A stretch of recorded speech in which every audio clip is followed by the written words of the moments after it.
Адамдар неге ваннаға тұз салады?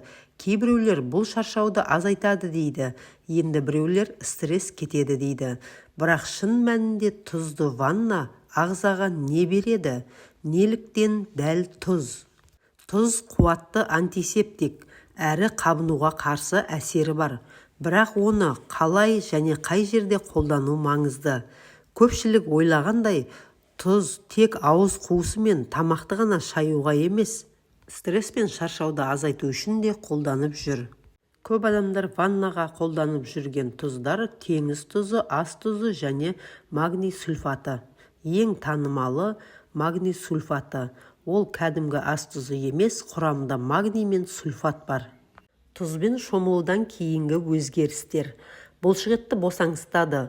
Спорттан кейін, ұзақ жүргеннен кейін немесе дене ауырғанда тұзды жылы ванна бұлшықетті тыныштандыруға көмектеседі. Спортшылар жаттығудан кейін тұзды ванна қабылдайды. Екінші, стрессті азайтып, ұйқыны жақсартады. Жылы су жүйкені тыныштандырады.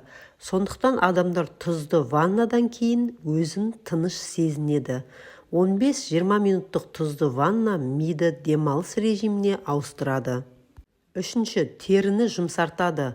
Тұз өлі жасушаларды кетіреді, теріні жұмсартады, кейде қышыну мен тітіркенуді азайтады. Сол үшін спа салондарында тұзды процедуралар өте танымал. Төртінші, аяқтың шаршауын басады. Аяқты тұзды жылы суға салу ісінуді азайтуы мүмкін, иісті азайтады. Ұзақ тұрғаннан кейін жеңілдік береді. Тұзды ваннаны дұрыс жасау: жылы су, 1-2 стақан тұз, 15-20 минут жату. Өте ыстық су қолданбаған дұрыс. Кімдерге абай болу керек? Тұзды ванна бәріне бірдей емес. Жүрек ауруы барларға, бүйрек ауруы барларға, тері жарасы барларға, жүкті әйелдерге қолдануға болмайды. Көп адам тұз жаман энергияны тартып алады деп сенеді. Ғылым мұны нақты дәлелдемесе де, тұзды ваннадан кейін адамдар өзін жеңіл әрі тыныш сезінетінін жиі айтады. Ежелден ақ адамдар тұзды тазалықтың символы деп санаған. Сол себепті оны тек ас үйде емес, энергияны тазарту үшін де қолданған. Енді сізге дем алып, өзіңізді жеңіл сезіну үшін көп нәрсе керек емес. Бір уыс тұз жеткілікті.